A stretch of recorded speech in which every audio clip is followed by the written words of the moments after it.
The room had no windows. Harriet had chosen it that way, a back bedroom in the farmhouse she'd purchased under a shell company 14 years ago, used twice for work retreats, and never mentioned to anyone since. The walls were bare. The air smelled of cedar and old paper.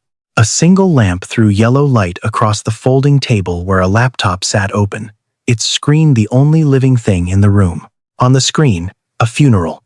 Her funeral. She watched the black-clad figures move across the frame, the slow procession, the white lilies she had specified in the arrangements, the mahogany casket she had selected herself from a catalog Sheila had quietly brought to her 6 weeks ago. She had chosen mahogany because it was dignified, because it was what she would have wanted. She had not anticipated how strange it would feel to watch her own burial from a folding chair in a farmhouse 40 miles outside Atlanta, wearing yesterday's clothes, with a cold cup of coffee beside her hand. She had anticipated many things: grief, relief, the clinical satisfaction of a plan unfolding correctly. She had not anticipated the particular quality of the silence in this room, the way it pressed against her chest like something physical. She had not anticipated feeling, watching the procession on the screen, like a woman who had done something she could not take back. Which, of course, was exactly what she was. Harriet Donnelly, 61 years old, founder and former CEO of Donnelly Group, a logistics and real estate firm headquartered in Atlanta, with a 30-year footprint across the Southeast, was dead. Except she wasn't. She had staged every detail with the precision she brought to quarterly earnings calls. Dr. Harmon, her physician of 20 years and one of 2 people alive who knew the truth, had filed the death certificate, cardiac event, sudden onset, no prior indication. Nobody questioned it. Nobody questioned Harriet Donnelly, even in death. Sheila Grant, her attorney for 18 years and the second person who knew, had handled the legal architecture. The announcement. The initial estate freeze. The carefully worded statement to the press that said beloved businesswoman and lasting legacy and nothing that wasn't true. The plan was simple. Harriet would watch. Caleb would act. And she would finally know. She had told herself it was necessary. That after years of phone calls that lasted 4 minutes, of holidays spent in the same house with a son who looked at her like she was a problem he hadn't solved yet, of watching him quietly withdraw from everything she had built, she needed to know if any of it had mattered to him. If she had mattered. On the screen, the camera Sheila had arranged near the entrance caught Caleb arriving. He was alone. He wore a dark gray suit, not black. His face was calm. Not composed in the way of someone fighting, simply calm, the way a lake is calm in November, cold all the way down. He shook hands with the funeral director. He nodded at 2 distant relatives. Harriet barely recognized herself. He did not weep. He did not press his face into his hands. He walked to the casket and stood there, and that was all. Harriet leaned forward. She had known Caleb for 32 years. She had held him when he was 4 hours old and still unnamed, his face red and urgent and entirely new, and she had felt something rearrange itself inside her chest, not tenderness exactly, though there was that, but something larger and more frightening, something that felt like the discovery of a vulnerability she had not known she carried. She had held him and thought, this is the thing that can break me. And then she had thought, I will not let it. She had known the set of his shoulders when he was tired. She had known the way his jaw tightened when he was holding something in a habit he had learned. She understood now, from watching her do it for 32 years. She did not know what she was looking at now. She watched him stand beside the casket until everyone else had drifted toward the reception area. She watched the funeral home staff begin to dim the lights. She watched Caleb stay. He was the last one in the room. He placed his hand on the casket lid, not gripping, not leaning, just resting there, palm flat against the polished wood, the way you might touch the shoulder of someone who is sleeping and cannot hear you. And he stood there in the half-dark and did not move, and the staff moved around him with the practiced patience of their profession, and still he did not move. Harriet sat back. She had built this plan around 2 possibilities: that Caleb would reveal himself to be calculating, moving quickly to consolidate the estate, calling lawyers before the body was cold, or that he would reveal himself to be grieving in the way she had privately hoped for, the way that would confirm that what had grown cold between them was circumstance, not character. She had expected one or the other. She had prepared for both. She had not prepared for this, a man standing alone in a half-dark room with his hand flat against a box that held, as far as he knew, everything that was left of his mother. A man who was neither calculating nor performing. A man who was simply staying. The way you stay beside something you are not ready to leave. Her chest was doing something she hadn't felt in years. She picked up the coffee cup, found it empty, and set it down again. She had wanted to know what he would do without her. She was beginning to wonder if she had asked the wrong question all along. Harriet Donnelly had grown up in a 2-room apartment in South Baltimore, the daughter of a man who drank steadily and a woman who left quietly when Harriet was 9. No note, no warning. One morning her mother was there and the next morning she was not, and Harriet had stood in the kitchen in her school uniform waiting for something to happen and eventually understood that nothing was going to happen, that this was simply the new shape of things, and she had made herself a bowl of cereal and gone to school. She had told herself, in the years that followed, that she was fine. Children were resilient. She had everything she needed. She had a roof and food, and a father who, when he was sober, was not unkind. She had told herself this with the focused conviction of someone who understands that the alternative, acknowledging how much it hurt, how deeply that departure had restructured her understanding of what love meant, and how long it lasted, was a door that, once opened, might not close. She had never opened it. Instead, she had worked. By 16, she was working. By 23, she had her first business.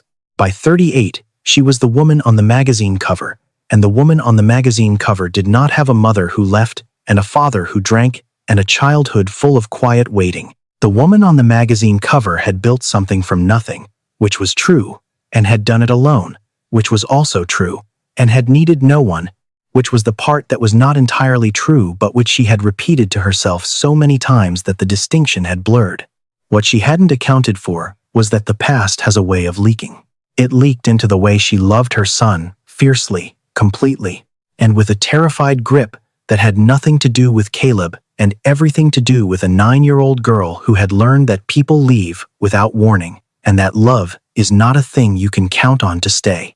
She had promised herself, in the hospital, the night Caleb was born, 6 weeks early, small and struggling, and wired to machines that beeped with a steadiness she found herself breathing in time with, as if by syncing her own rhythm to the monitor she could keep him here, by sheer force of will, that he would never have what she'd had. No cold mornings waiting in a kitchen. No absence that wasn't explained. She would be there. She would give him everything. She would make certain, with the same certainty she brought to balance sheets and acquisition targets, that he would never have to stand in a kitchen in his school uniform waiting for something that wasn't coming. She had not understood, until much later, that what she'd built in the name of protection was its own kind of wall. That the love she gave him, absolute and suffocating, and always slightly on her terms, had left him no room to breathe without feeling observed, no room to fail without feeling that he had failed her specifically, no room to simply be a person rather than the recipient of a debt. She was always, quietly, keeping score on. She had not understood this, or perhaps she had understood it, in the way you understand things you are not prepared to act on, and had filed it away in the same locked place she kept South Baltimore. He had been a quiet child, watchful. He laughed easily when he forgot to be careful, a laugh that came from somewhere unguarded, sudden and bright, and then seemed to remember something and pulled it back. She had thought, for years, that the thing he was remembering was some ordinary self-consciousness, the social modulation of a thoughtful boy. It was only later, watching the footage of her own son at her own funeral, that she considered the possibility that what he was remembering, every time, was her face. The flicker, the recalibration, the cost. The last time they had laughed together, genuinely, without agenda, was 6 years ago, a Sunday morning, coffee on the kitchen table, winter light coming through the window at a low angle that made everything look briefly golden.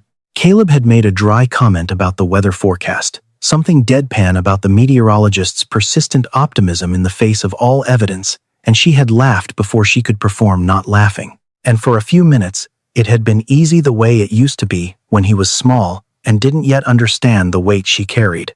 Then she had told him she'd scheduled a meeting with the Grayson team that afternoon, and she needed him there, and the ease had left his face like light leaving a room when someone draws the curtain. He had said yes. He had gone to the meeting. She had not noticed, until now, how much that yes had cost him, or how many times she had spent without counting. Then Caleb declined the Grayson acquisition. It was the largest deal Donnelly Group had pursued in a decade. $63 million, a clean vertical integration that would have tripled their logistics footprint in the Southeast. Harriet had spent 8 months engineering it, had seen it clearly as the capstone of everything she'd built, the deal that would make Donnelly Group's position in the market unassailable for the next generation. She had assumed Caleb would step into the lead role. He was on the board. He was her son.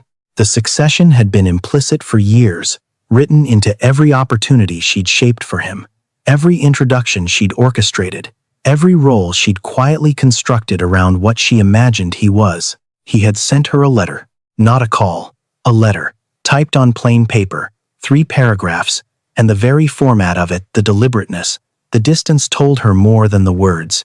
He thanked her for the opportunity. He said he had been doing a great deal of thinking about his direction. He said he believed it was time for him to step back from the board and pursue work that felt his. That felt his. Harriet had read the letter 4 times, each time waiting for the sentence that would make it make sense, the qualification, or the context that would reframe it as something other than what it was. She had called Sheila. She had walked around her office for 20 minutes without speaking, her mind moving through the problem the way it moved through all problems, looking for the angle, the leverage, the solution. And then she had stopped walking and stood at her 4th-floor window and looked out at the parking structure and, beyond it, the thin strip of river, and she had felt something she recognized as fear, the specific, bone-deep fear of a 9-year-old girl watching a mother walk out the door, and she had converted it, as she had always converted it, into a plan. "I need to know what he really is," she had said, "and there's only one way to find out." Sheila had told her it was a terrible idea. Harriet had not disagreed. She had made the calls anyway. The plan took 6 weeks to build. Dr. Harmon had agreed with the reluctance of a man who understood that arguing with Harriet Donnelly was an investment with poor returns. He had asked her, once, sitting across from her in the farmhouse in the first week, whether she was all right. The question had surprised her, not because it was unexpected from a physician, but because of the particular way he asked it, quietly, like someone who had been wanting to ask for a long time. She had told him she'd never been better. He had looked at her for a long moment and said nothing, and signed what he needed to sign. Sheila had been harder.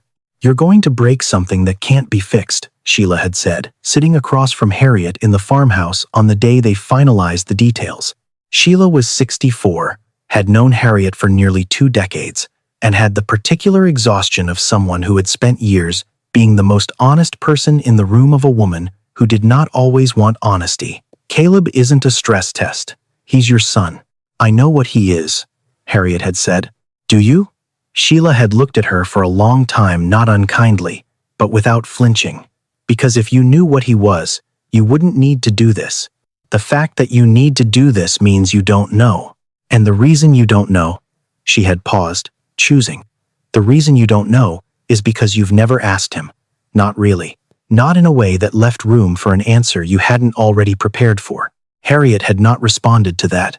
She'd looked out the window at the bare November field, gray and still under a low sky, and thought about a boy with a fever and a woman who had promised, in the dark of a hospital room, to keep him safe from everything, including, it turned out, the truth.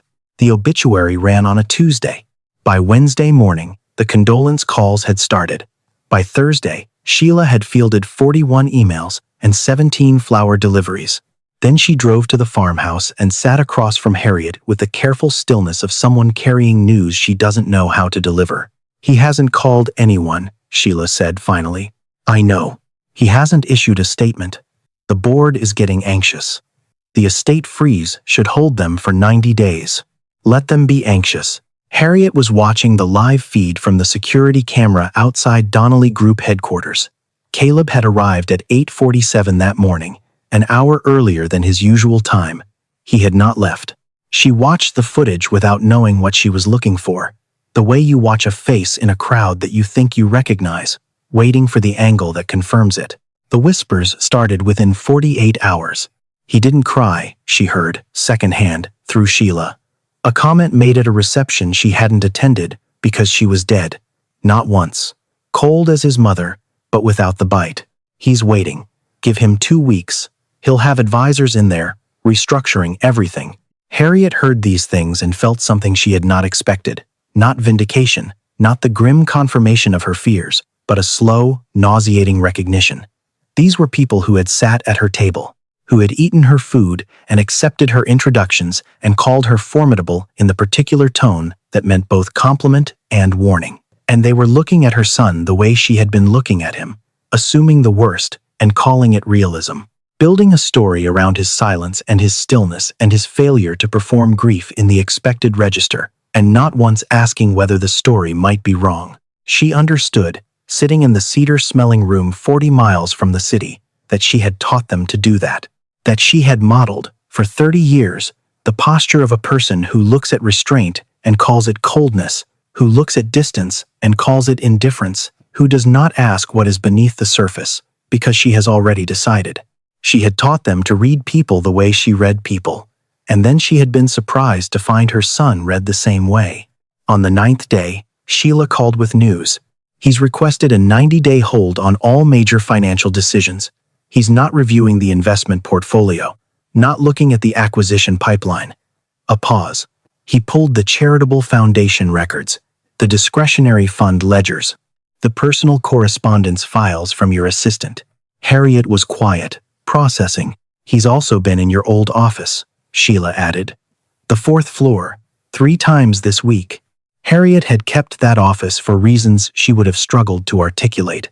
It was small, and the view was a parking structure, and it smelled faintly of the carpet cleaner the building used, and there were a dozen more practical spaces available to her. But it was the first office that had been truly hers, not a borrowed desk or a shared suite, but a room with her name on the door, earned.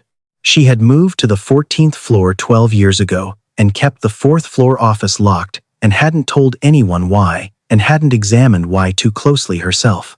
She hadn't told Caleb about it. He had found it on his own. She thought about what was in there, the desk, the books, the framed quote she'd torn from a magazine in 1987, a line from a woman she'd admired, something about endurance and construction, which she'd read at 22 and thought, yes, that is what I am doing. I am constructing something that will last. She still believed that. She believed it less simply than she once had.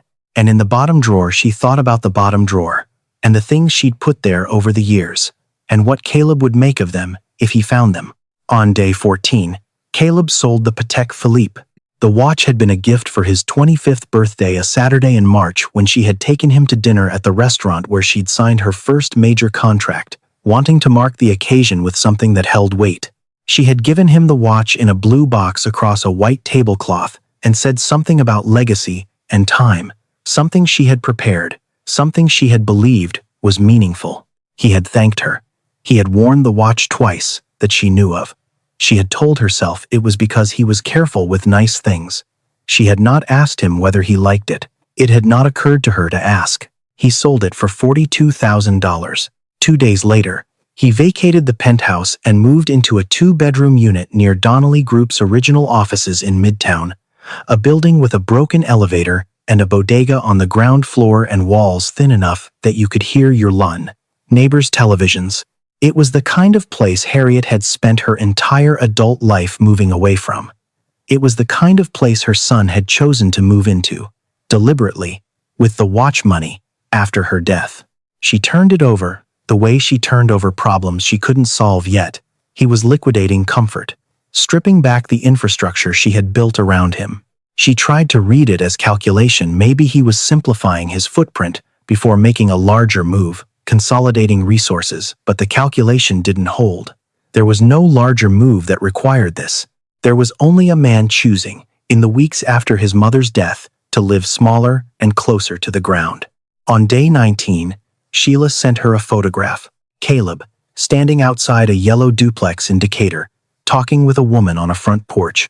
The woman was middle-aged, heavyset, with the particular posture of someone who had spent decades doing work that required her whole body and had learned to hold herself accordingly. Caleb was listening. The woman was talking with her hands. Harriet looked at the address for a long time before she placed it. Yvonne Marsh. She hadn't thought about Yvonne Marsh in years. Not consciously. The situation had been handled quietly. In the particular way Harriet handled the things she felt genuinely guilty about, which was efficiently and anonymously, so that the guilt had somewhere to go that wasn't toward herself. Yvonne had been a warehouse coordinator, one of 12 operations staff Harriet had let go in a 2009 restructuring she had authorized because the quarter needed to close clean, and she had needed it to close clean, and she had signed the papers and not let herself think too hard about the faces attached to the names on the list. She had thought about them afterward. That was the thing she never said, that she had thought about them afterward, individually, more than once, lying awake in the particular quality of silence that comes at 3 in the morning when the defenses are down. She had thought about Yvonne Marsh specifically, because Yvonne had been the one who, when Harriet had visited the warehouse floor a month before the layoffs, had shown her daughter's school photo without being asked, a girl of perhaps 8, gap-toothed, in a plaid dress, and said, simply, she wants to be an engineer, like that was an ordinary thing to say. Like the world was just arranged that way, for the children of warehouse coordinators to become engineers if they wanted to. Harriet had looked at the photograph and said that was wonderful and moved on to the next section of the floor. A month later, she had signed the restructuring papers. 6 months after that, she had routed $42,000 through the foundation's discretionary fund to a vocational scholarship organization in Decatur, and specified, without explanation, that the funds should support the daughter of a former Donnelly Group employee named Yvonne Marsh in pursuing technical education. She had not left her name. She had not expected acknowledgement.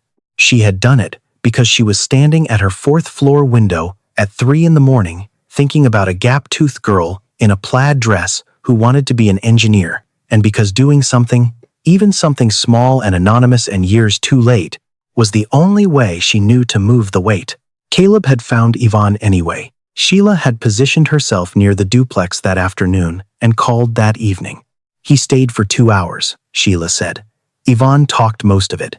She told him about the scholarship. She only found out recently that it came from your foundation. Someone at the vocational school let it slip when the foundation sent a follow-up inquiry. A pause. She said she'd been trying to find a way to say thank you for years and didn't know where to send it. Did he say anything? He mostly listened. He asked her what you were like to work for. Sheila's voice shifted slightly. Yvonne said, you were the hardest person to read she'd ever encountered. Said you never seemed to need anything from anyone.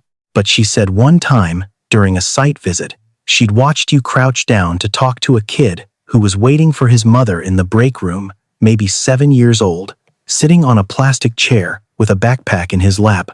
She said you talked to him for 10 minutes like he was the most important person in the building. She said she used to think about that when she wanted to be angry at you. The line was quiet. Harriet stared at the wall of the farmhouse bedroom, which was bare and yellow in the lamplight, and told her nothing. He thanked her, Sheila continued, stood up to leave, and then he sat back down. Another pause, careful, and he said, I'm sorry she never got to hear this herself. Harriet put the phone down without ending the call.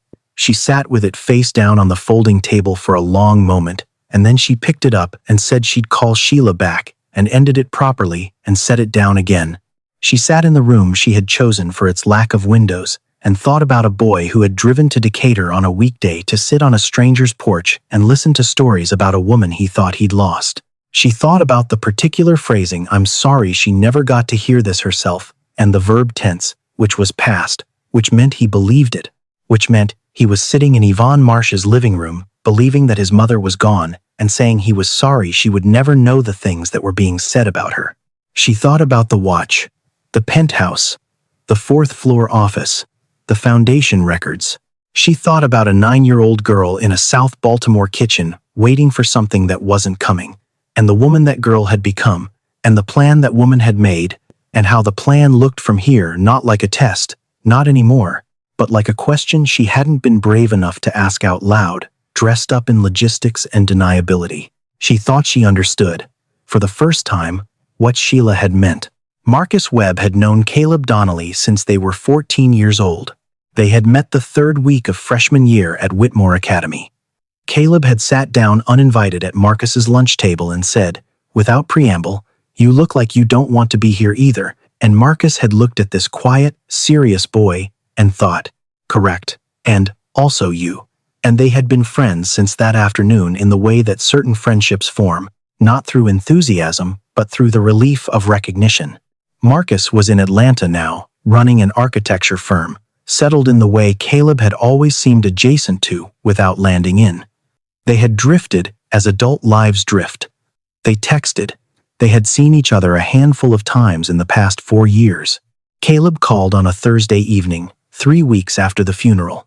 Marcus answered on the second ring and Caleb was already there, already mid-thought, which was how Marcus knew this was not a social call.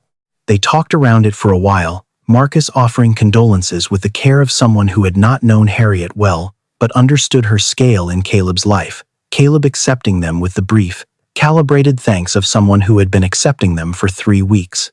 Then the pause that in their specific friendship meant someone was about to say the actual thing. "Can I ask you something?" Caleb said. Not a question. "Yeah. Did you ever?" He stopped, reorganized. "Do you understand what it's like to love someone and have no vocabulary for being around them?" Marcus was quiet. "Are we talking about your mother?" "Yeah." "Then yes. I think that's close to universal." "I don't mean." Caleb paused again, and Marcus recognized this. Caleb working toward precision, the habit of a man who had spent his life in a household that valued exactness and had internalized it even in his private speech. "I don't mean finding it hard. I mean having no language for it at all. Like the relationship existed in a register I couldn't access. I could see it. I just couldn't. I couldn't get to it." Marcus waited. "She used to look at me a certain way when I did something she hadn't planned for," Caleb said. "This," he exhaled, "this flicker, just for a second, and I spent years reading it as disappointment, building my whole understanding of what I was to her around that flicker. But I went to Decatur last week. I talked to a woman my mother apparently helped years ago, without telling anyone, and she told me things about my mother that I didn't." His voice compressed briefly, controlled. "I didn't know any of it. I thought I knew her, and I didn't know the half of who she was. You're finding out now." "Yeah." A pause. "After." "Caleb, I know. Finding out isn't nothing. Even after. It's not nothing." Caleb was quiet for a long time. Then, "I was afraid of her face. My whole life, I was afraid of what I'd see in it if I did the wrong thing. Not because she was unkind. She wasn't. She needed things to go a certain way. And I could never tell if I was what she needed, or just the closest available material to build it from. And now I'm building something with her name on it, and she's not here to tell me if I got it right." He said it flatly, without self-pity, the way he said the things that cost him most. "And I think that's going to be true forever. I think that's the thing I have to learn to live with." Marcus stayed on the line. He didn't offer solutions, because there weren't any, and Caleb wouldn't have wanted them anyway. He stayed the way you stay beside something you are not ready to leave. In the farmhouse, Harriet listened to the last of this through a phone Sheila was holding up to the outside of the building where Caleb was working late, the glass conducting his voice into the cold air, and she understood that she had crossed a line she had not fully measured when she built this plan, and that the line was, she had listened to her son's private grief and called it data. "Stop the phone monitoring," she told Sheila the next morning. "All of it. I've seen enough." Sheila made the call without comment. On day 26, at Harriet's request, the last surveillance she would authorize, Sheila arranged eyes in the 4th floor office. The footage showed Caleb on a Tuesday afternoon, arriving just after 2. He didn't turn on the overhead lights. He turned on the desk lamp, the one she'd had since the 90s, and sat in its small circle of yellow and looked around the room for a long time, the way you look at a place you are trying to memorize. Then he pulled a chair to the bookshelves and began moving through her books. Not quickly. He would pull one out, look at the spine, open it sometimes to the first page, sometimes to a page in the middle, as though following some private divining system, and then set it aside or replace it.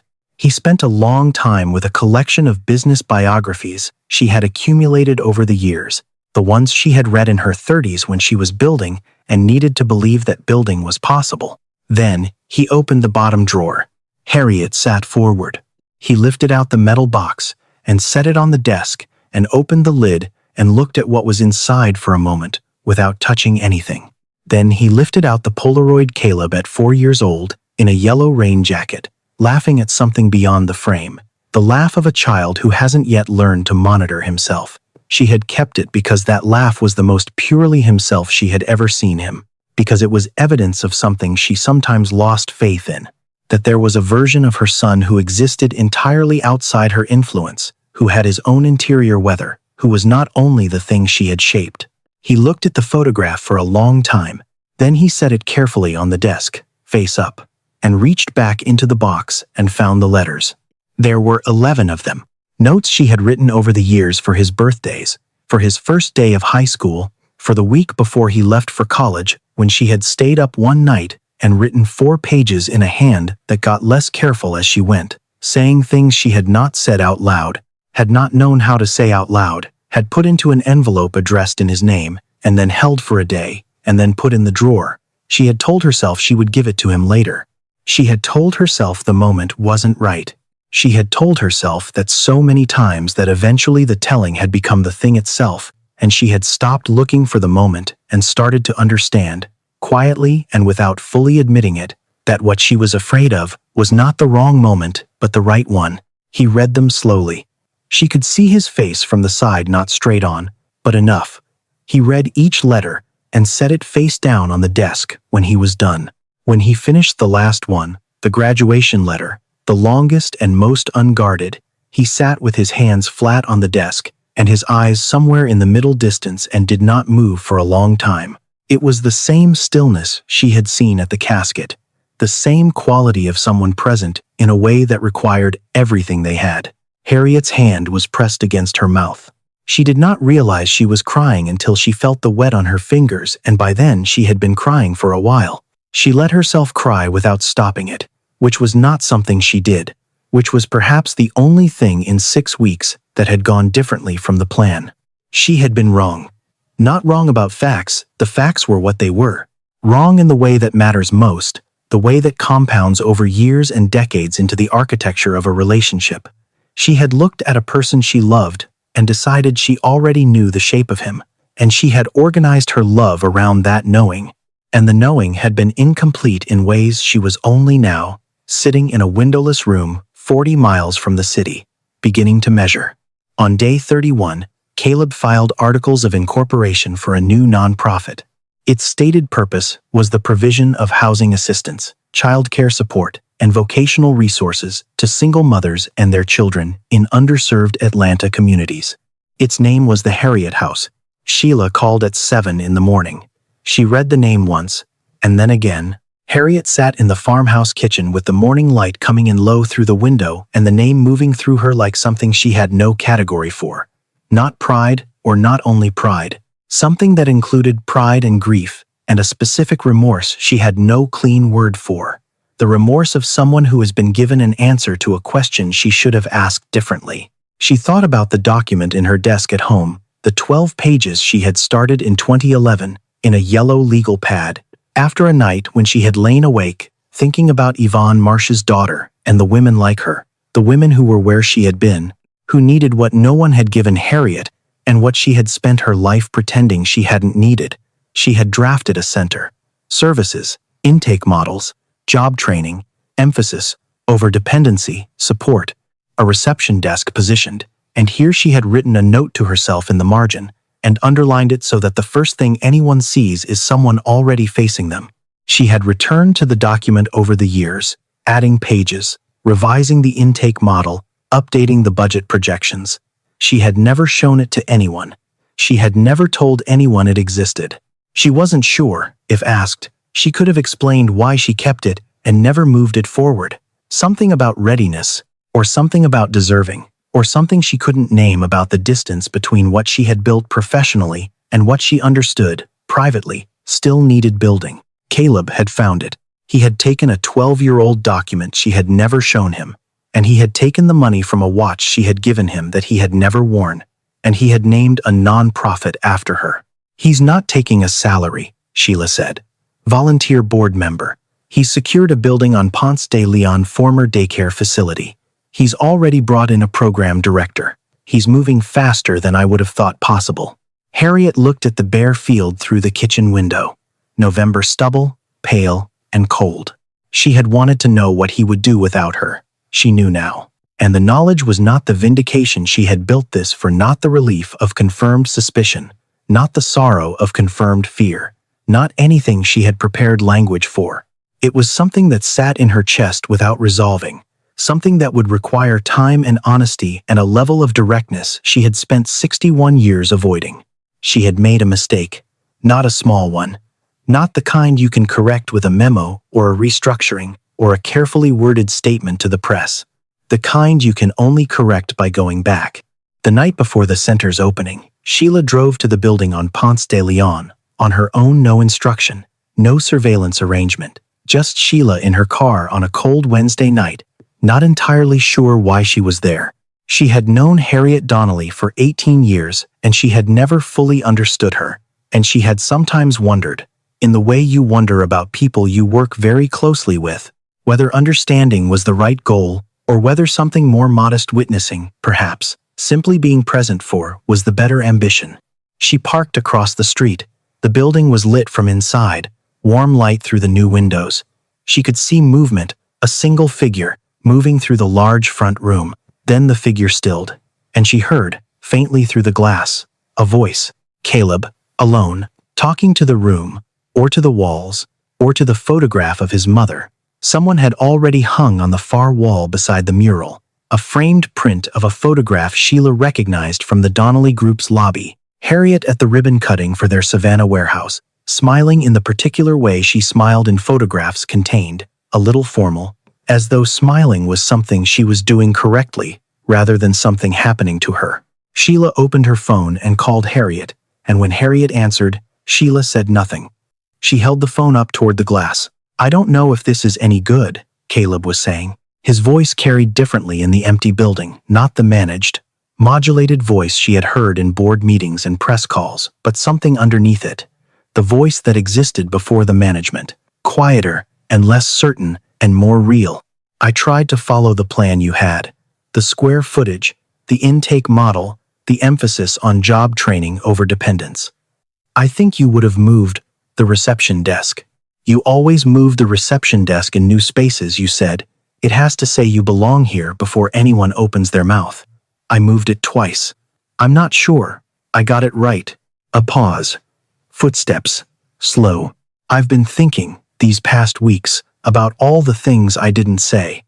I had a list, in my head, for years, things I wanted to tell you that I never found the right way into. I kept waiting for a moment that felt..." He stopped. Restarted. "I kept waiting for a moment that wasn't loaded. And there wasn't one.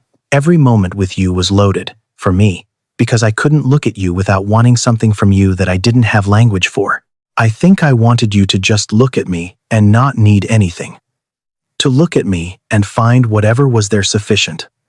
I don't know if that was a fair thing to want." The building hummed. Traffic outside. Distant. "I wasn't indifferent," he said. "I need you to know that, even though you can't. I left because I didn't know how to stay and be myself at the same time. I left because I was afraid of your face, and I know how that sounds, but it's the truth.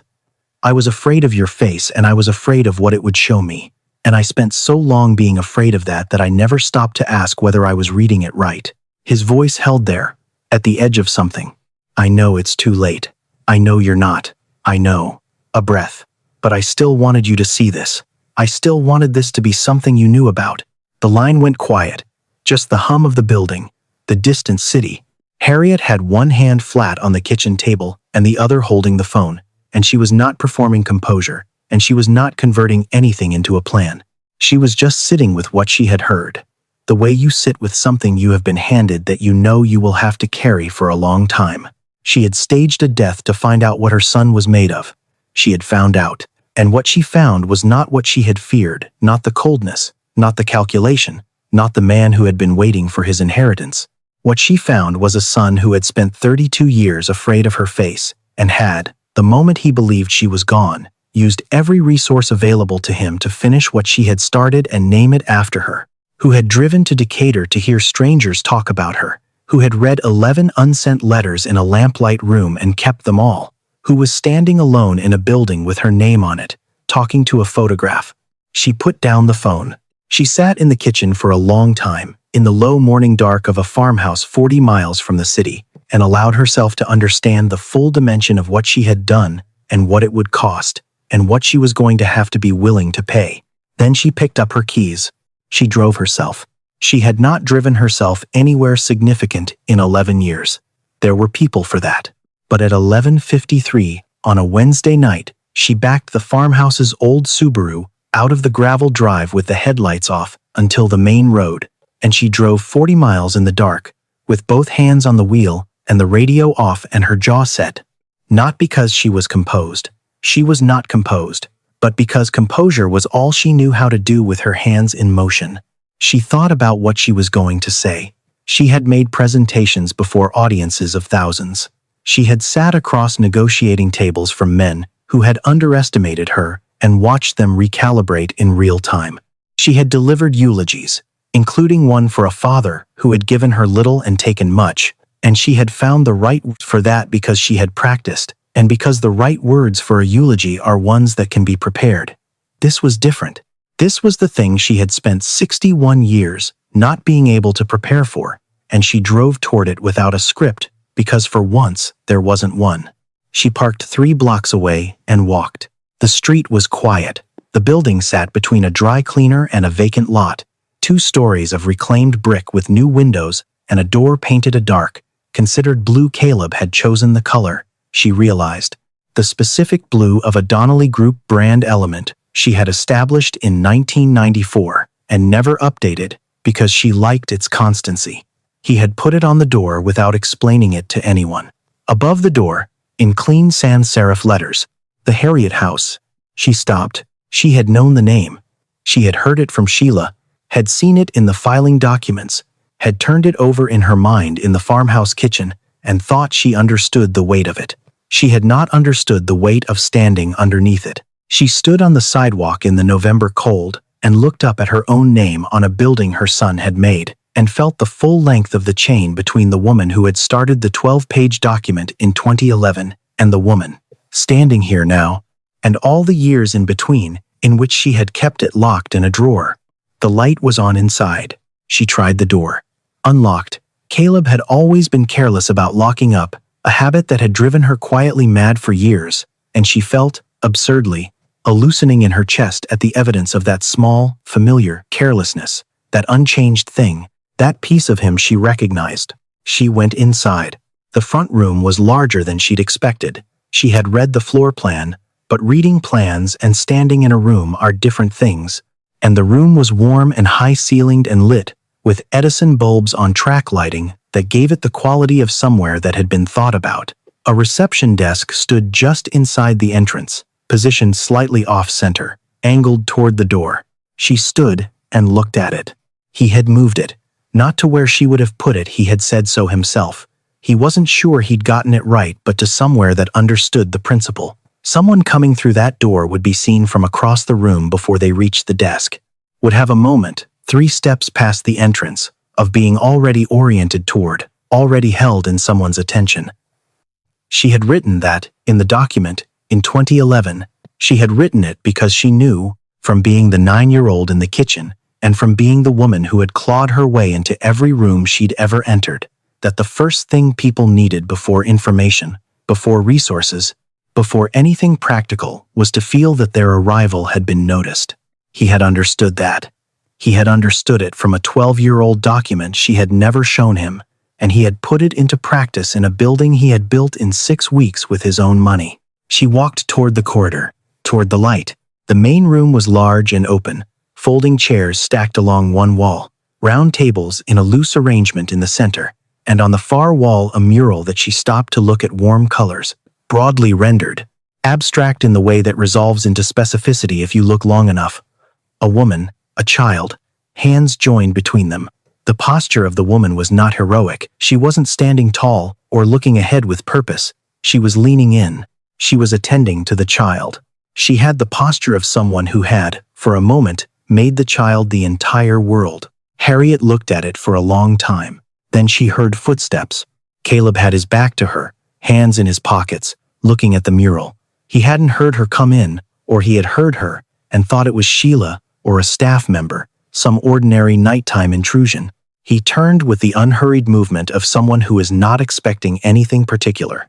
Then he saw her. The silence was total. She watched his face move through things she could not name and did not try to.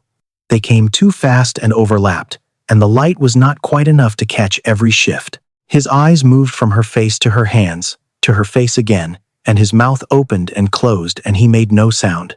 "I'm dreaming," he said finally. His voice was flat, the voice of a man whose processing had hit its limit and defaulted to the simplest possible statement. "No," Harriet said, "you're not." She had no prepared statement. She said the only thing that was true and immediate and that she had earned, in the farmhouse, over 6 weeks of watching. "I'm sorry," she said. The word was insufficient, and she knew it was insufficient, and she said it anyway because it was where she had to start, because 61 years of precision had gotten her exactly here, a farmhouse, a plan, a son who was looking at her like she was something he had built a life around the absence of, now suddenly present and requiring a response he didn't have. Caleb stepped back, one step, then another. Not retreating his body, simply needed space to process, the same way hers moved when she was working through something she hadn't solved. He stopped near the wall beneath the mural, and he stood there, and his jaw was tight in the way she had always known, and she thought, there it is.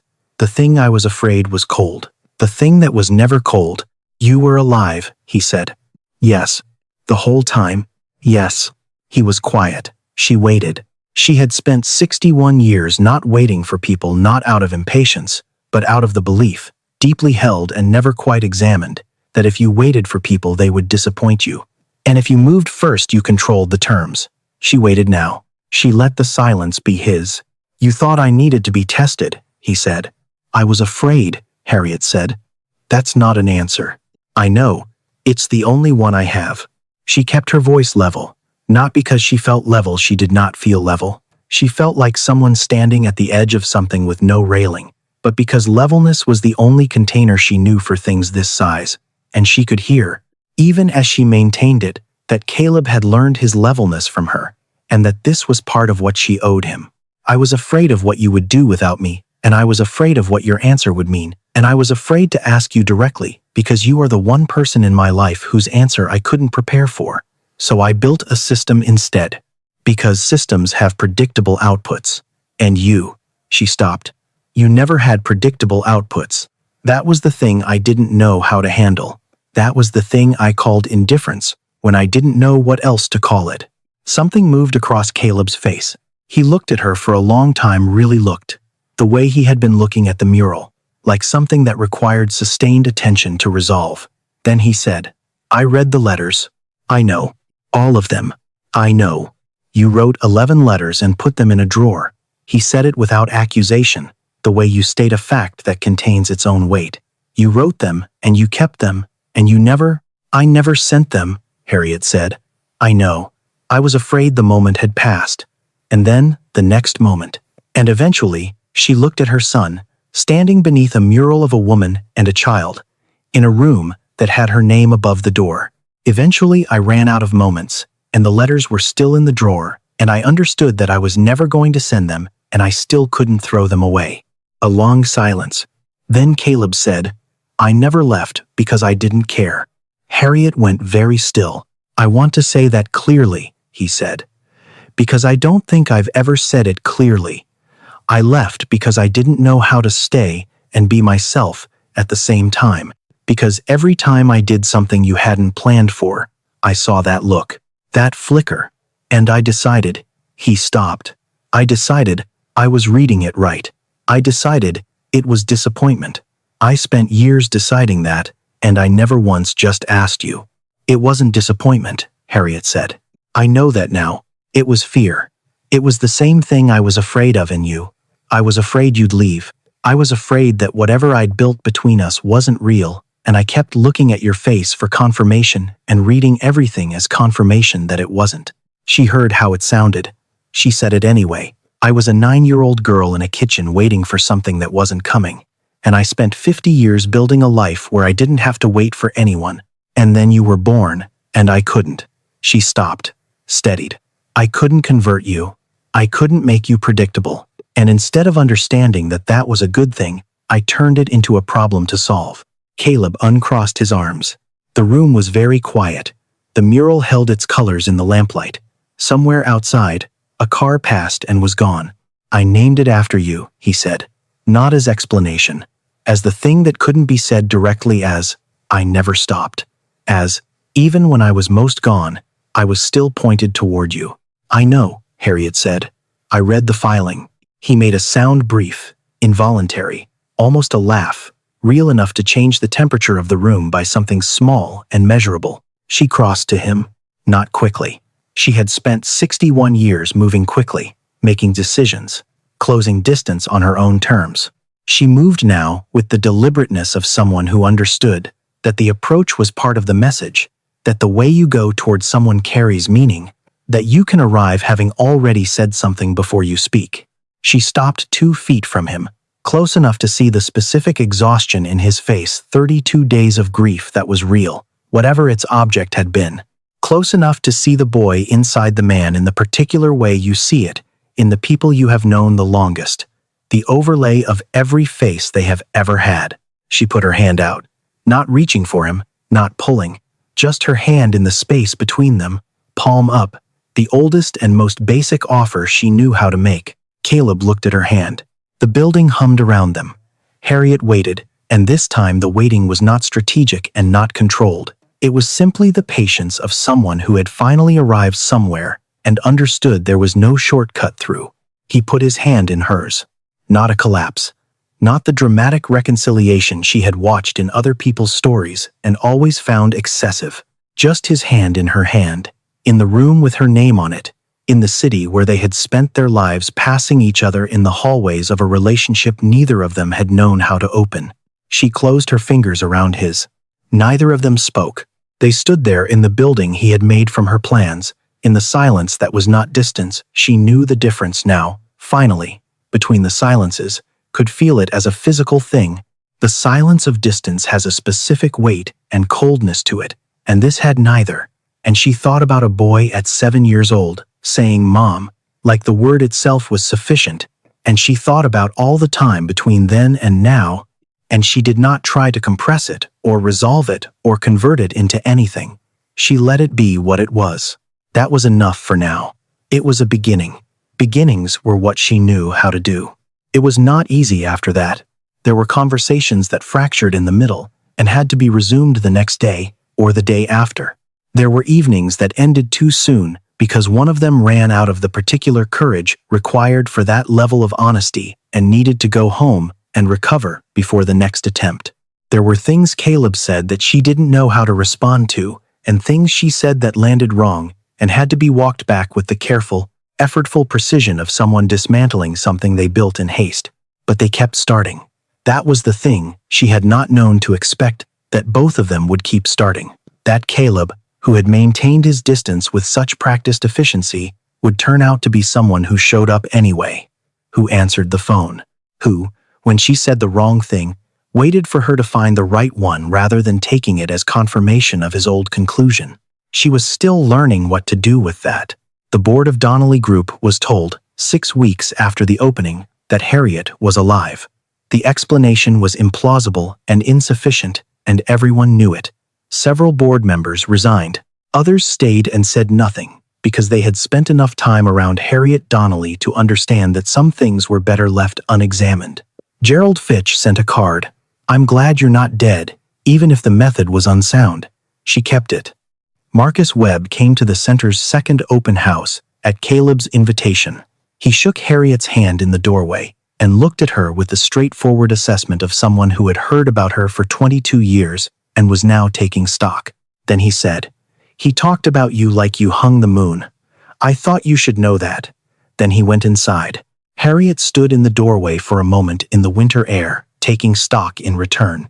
The Harriet house opened with 14 families in its first intake cohort. She stood in the back of the main room on opening day and watched them come in, young mothers, with children on their hips, moving with the particular alertness of people who have learned to assess a room quickly, who have learned not to assume that good things stay.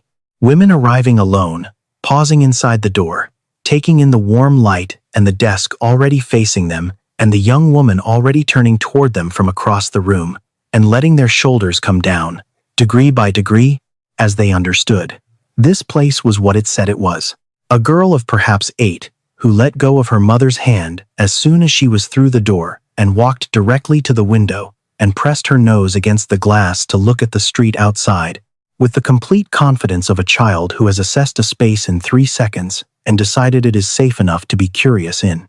The reception desk was staffed by a young woman who had been coached by Caleb on a single principle: turn before they reach you.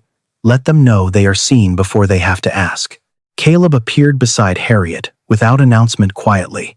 The way he had always moved, the way she had always interpreted as withdrawal, and now understood as simply the way he moved through the world, contained and present, and not requiring notice.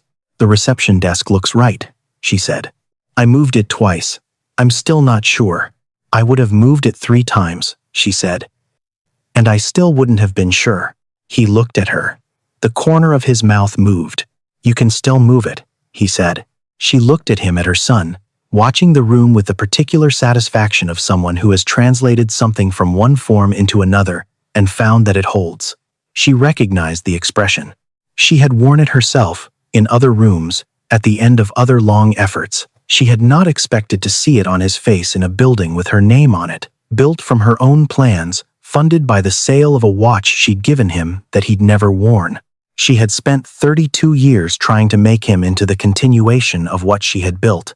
What he had become was something she hadn't thought to plan for someone who had taken her blueprints and her wounds and her 11 unsent letters and made something that was both hers and entirely his own, in the way that can only happen when love survives the worst version of itself and comes out the other side, still intact.